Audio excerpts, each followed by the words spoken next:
Dito pala sa isang pwesto, tatlo yung nag-ate. So iba yung may-ari ng chicken feet, iba yung may-ari ng tubig, iba yung may-ari ng pansit. Tatlo sila nag-ate sa isang pwesto. So kanya-kanyang singilan. O Jason, kayo mga to, spicy to. Spicy din sa'yo. Oo. Ayun naman ito, sir. Hindi lang. Sige mo, kumakanta ko ito eh.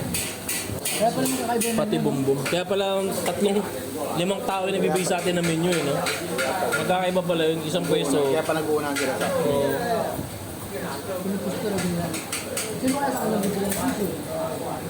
Yun ang tanong, pre, no? Sino magbibigay ng tissue? Nakaka-tissue rito. Ano, kaya naman yan, nila parang Eric.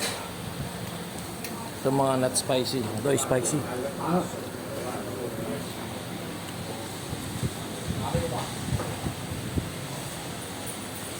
Pero kung pinuntahan natin kanina, isang banda lang, tapos matayo sila dito. So nakikibanda lang sila sa kabila. Kukuha pa lang ako Hmm. nito. Si Yung unang bar, no? Neo pala gusto nito. Ito ang spicy. Kumain sa sa first runner-up ng Penang Famous Charpy Chow Competition 2023. Kaya nananalo yan si Mami, oh. Si Mami. Ito sa'yo is baliktad. Baliktad yan. Baliktad yan. Take away. Spicy yan. Okay lang. Thank you. 50 ringgit. Ang kaya mo yung chicken feet, oh. Kaya masasarap pa rin yung sa David's Tea House. Ayan, oh. Yan yung Charpy Chow nila, oh. For water. Water. Para Eric. Jason. Si Ricky. Si Ricky, di mo na makakausap. Sarigi ay dyan. Water, mineral, for water, water.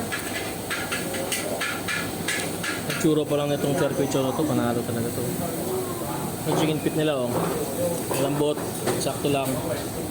Wala masyadong tamis. Bayad na. Order kami ng Charpy Chow, yung nila parang Eric, yan, Chinatown. Charpy Chow. Mainit, malisangan, pero siguradong masarap. Amoy. Eh, nagluluto doon. Malinis, malisangan, at saka maganda. Masarap yung ano dyan.